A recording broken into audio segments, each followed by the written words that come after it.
I can't believe that you said that at the IEP meeting.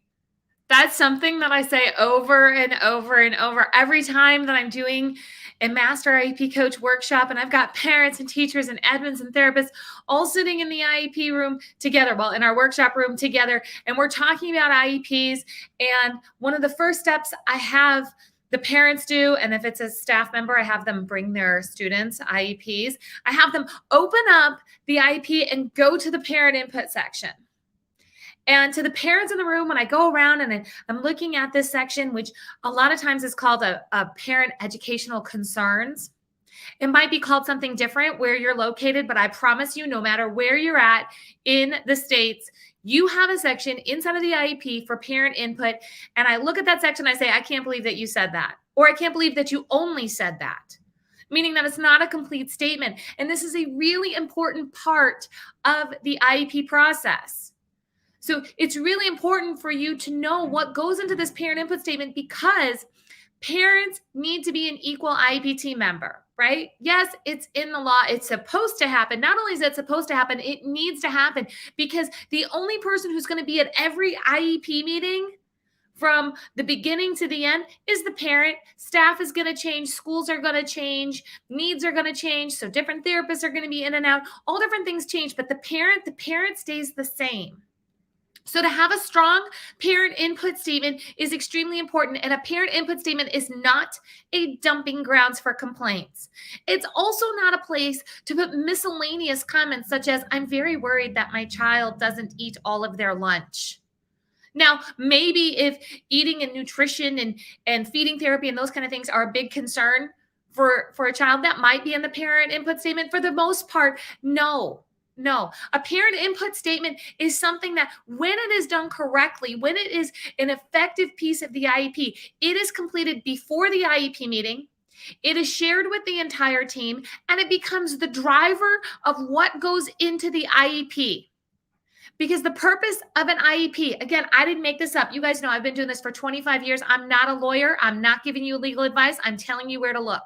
Inside of Ideal Law, in the purpose and findings, it says that every child gets a free and appropriate public education. We know that one. We call it FAPE for short. It also, the IEP, is supposed to meet a child's unique needs. It is also to prepare a child for further education, employment, independent living.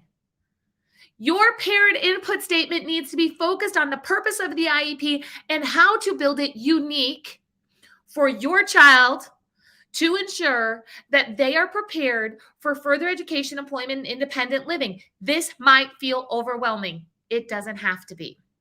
I want to invite you to come into our free weekly IEP training where we tackle topics just like this. And this week, meaning tomorrow, I'm going to be covering this. Now, if you're watching this afterwards, like you're seeing this replay and you're like, this was recorded on Monday, the training happened on Tuesday. Shoot, I missed it. Guys, the replay stays up, okay? But you have to come into our free training session to get it. So IEPmasterclass.com. Go head over there and I'm going to walk you through some of these steps in more depth. Let me show you. Your parent input statement needs to address what your expectations are for your child when it comes to social, emotional, independent living, communication. Yes, for academics also. You need to give description of what you're looking for. So let's just say that you are a family who loves to travel. We have a lot of families in our Master IEP Coach community that love to travel. Do you know how many skills it takes to travel and actually enjoy yourself? A lot, right? So let's go with something basic, waiting in line. Do you have to wait in line when you travel? Yes. Are there opportunities to learn how to wait in line when you're in school? Yes. Is that something that could be an effective part of a parent input saying, I see our family traveling together and enjoying the experience, which will require my child to be able to be flexible, to follow a schedule, to have safety skills, to be able to wait in line.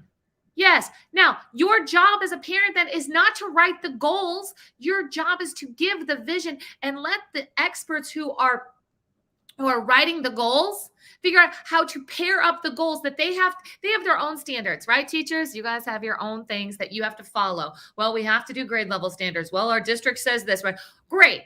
I want you to follow all of your district's rules on what needs to be done to write an effective IEP goal. But I want you to take that goal and put it together with what the parent has given you in an effective parent input statement.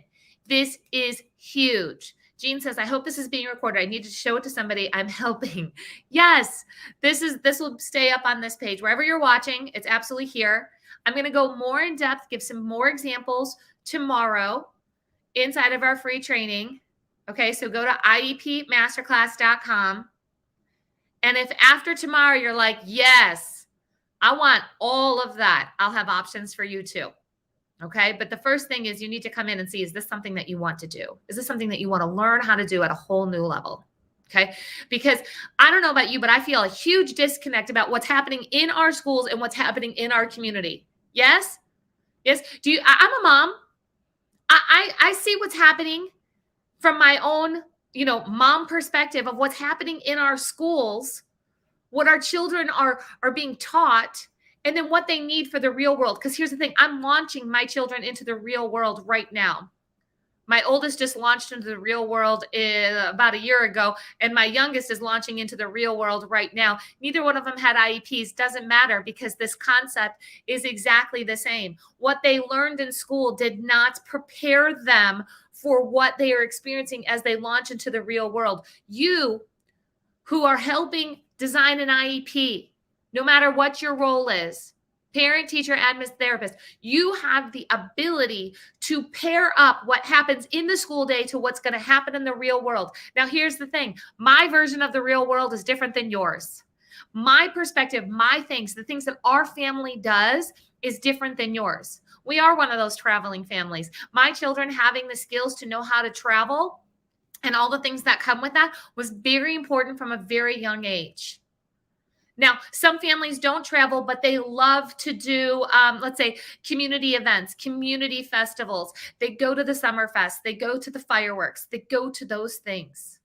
Some families spend a lot of time at home, and they need their child to learn independent play at a whole different level, right? Like, oh, my best friend, she loves lazy Sundays.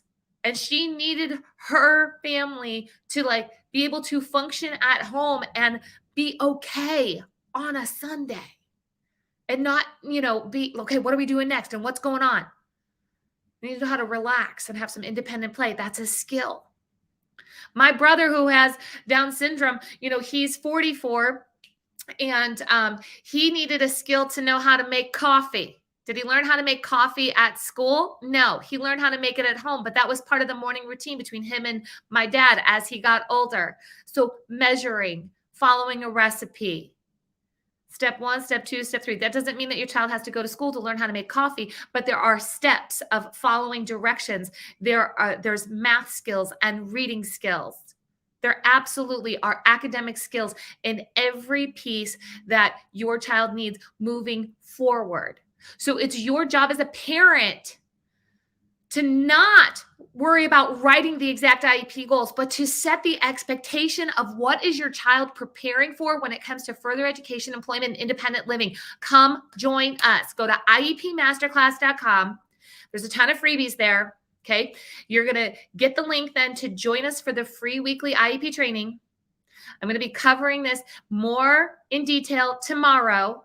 And then I'll even have more next steps for you, because I do not want this to be a section in the IEP that you as a parent, that you open up and go, that's not what I said, or that's not everything that I said, or they missed some things that were really key, because we can't afford that going forward.